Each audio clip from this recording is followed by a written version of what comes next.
మగాడు ఒక ఆడదాని కోసం యుద్ధాలు చేసేది కేవలం తన అందం కోసమే కాదు.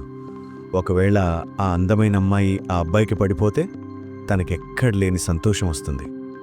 అదెలా అంటే మీరెవ్వరూ సాధించలేనిది మీకంటే ఒక గొప్పవాణ్ణి అని చూపించుకోవడానికే. ఫైనల్లో ఒక అమ్మాయి నా కూడా పడిపోయింది అని చెప్పుకోవడానికే.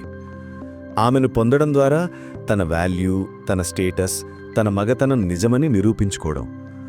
అందుకే తనకే తెలియకుండా ఆ బ్యూటీని తన వల్లో పడేయడానికి ఎంత రిస్క్ అయినా తీసుకుంటాడు, ఎన్ని ఫెయిల్యూర్స్ అయినా ఫేస్ చేస్తాడు. కానీ ఒక స్త్రీ పోరాటం మాత్రం డిఫరెంట్గా ఉంటుంది. ఆమె తన లుక్స్ని చూసో, మాటలకో, తాను చూపించే ప్రేమకో పడిపోదు. కొంచెం డీప్గా ఆలోచిస్తే ఏ ఆడదైనా ముందు ఇప్పుడు చెప్పిన వాటికి పడవచ్చు, బట్ మోస్ట్లీ ఫైనల్గా వాళ్ళు తీసుకునే డెసిషన్ మాత్రం వేరే. అందుకే ఒక స్త్రీ ప్రేమలో పడే ముందు గమనిస్తుంది. భయం ఎదురైనప్పుడు అతను ఎలా స్పందిస్తాడు, ఓడిపోయినప్పుడు తనను తానే ఎలా చూసుకుంటాడు, బాధ్యత వచ్చినప్పుడు తీసుకుంటాడా లేదా తప్పించుకుంటాడా, ఇవన్నీ ఆమె గమనిస్తుంది. ఇది పరీక్షలా కనిపించచ్చు, కానీ నిజానికి అది తన భవిష్యత్తును కాపాడుకునే ప్రయత్నం. పవరున్నవాడి దగ్గరే చివరకు సెటిల్ అవుతుంది. ముందు ఒక మగడు చూపించే ప్రేమకి లేదా అతను మాటలకి పడినా ఫైనల్ డెసిషన్ మాత్రం వేరే. అదే పవర్. స్త్రీకి మగాడు అంటే కేవలం ఒక వ్యక్తి కాదు, అతనొక ఆశ్రయం, ఒక డెసిషన్ మేకర్, ఒక దారి చూపించే మనిషి. అందుకే ఆమె బలాన్ని చూస్తుంది, కానీ అది శారీరక బలం కాదు.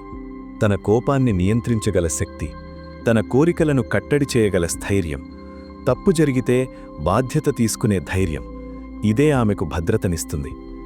చాలా మగాళ్ళు మౌనంగా ఉండటం బలమని అనుకుంటారు, కాని స్త్రీకి ఆ మౌనం స్పష్టత లేకపోవడంలా అనిపిస్తుంది. అందుకే ఆమె ప్రశ్నలు అడుగుతుంది, మాట్లాడమంటుంది, కొన్నిసార్లు విసిగిస్తుంది కూడా.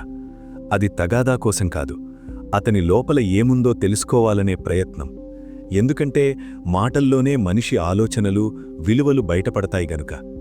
మగాడు ఎక్కువగా చూపుతోనే ఆకర్షితుడవుతాడు, కాని స్త్రీ ప్రవర్తనను చూసి నిర్ణయం తీసుకుంటుంది. ఆమెకు ప్రేమ అనేది దీర్ఘకాలిక నిర్ణయం. తప్పు వ్యక్తిని ఎంచుకుంటే దాని ప్రభావం తన జీవితం మొత్తం మీద పడుతుందని ఆమెకు తెలుసు. అందుకే జాగ్రత్తగా అడుగేస్తుంది. కాని చాలా సందర్భాల్లో ముందుగానే నిర్ణయాలు తీసుకుని వాటి నుండి బయటకు రాలేక అక్కడే ఇరుక్కుపోయారు. ఈ పోరాటం మగాడికి కొన్నిసార్లు అవమానంలా అనిపించవచ్చు. నన్నెందుకింతగా ప్రశ్నిస్తోంది అనే కోపం రావచ్చు. కాని ఆమె దృష్టిలో ఇది పరీక్ష కాదు, జాగ్రత్త. ఆమె అతన్ని మార్చాలని చూడదు, అతను నిజంగా ఎవరో తెలుసుకోవాలనుకుంటుంది. స్త్రీకి గొప్ప మాటలు అవసరం లేదు, కష్ట సమయంలో కనిపించే చిన్న చర్యలు చాలు. అతను ఎంత సంపాదిస్తున్నాడో, సంపాదించలేని సమయంలో కూడా ఎలా నిలబడతాడో ముఖ్యం.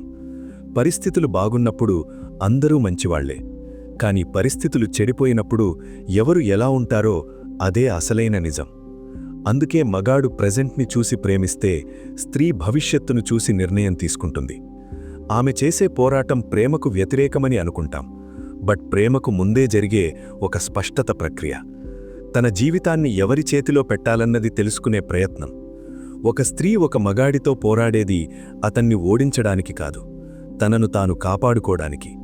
అతనిపై ఆధిపత్యం చూపించాలనే ఉద్దేశం కూడా కాదు, అతనిపై నిజంగా ఆధారపడగలనా అనే స్పష్టత కోసం. ప్రేమ కోసం పోరాటం చేయడం కాదు ఆమె ఉద్దేశం. ప్రేమ వచ్చిన తర్వాత ఆ ప్రేమను భరించగల బలమైన మనిషేనా అని తెలుసుకోవడమే. తన జీవితం, తన భద్రత, తన భవిష్యత్తు ఎవరి చేతిలో పెట్టబోతోందో అర్థం చేసుకోవడానికి ఆమె ప్రశ్నలడుగుతుంది, గమనిస్తుంది, కొన్నిసార్లు ఎదిరిస్తుంది కూడా. అది అనుమానం కాదు, జాగ్రత్త. అనవసరమైన తగాదా కాదు, అవసరమైన స్పష్టత. ఎందుకంటే ఆమెకు ప్రేమ అనేది క్షణిక భావోద్వేగం కాదు, జీవితాన్ని మోసుకెళ్లే నిర్ణయం. అందుకే ఒక స్త్రీ చేసే పోరాటం ప్రేమకు వ్యతిరేకం కాదు, ప్రేమకు ముందు జరిగే సహజమైన రక్షణ ప్రక్రియ.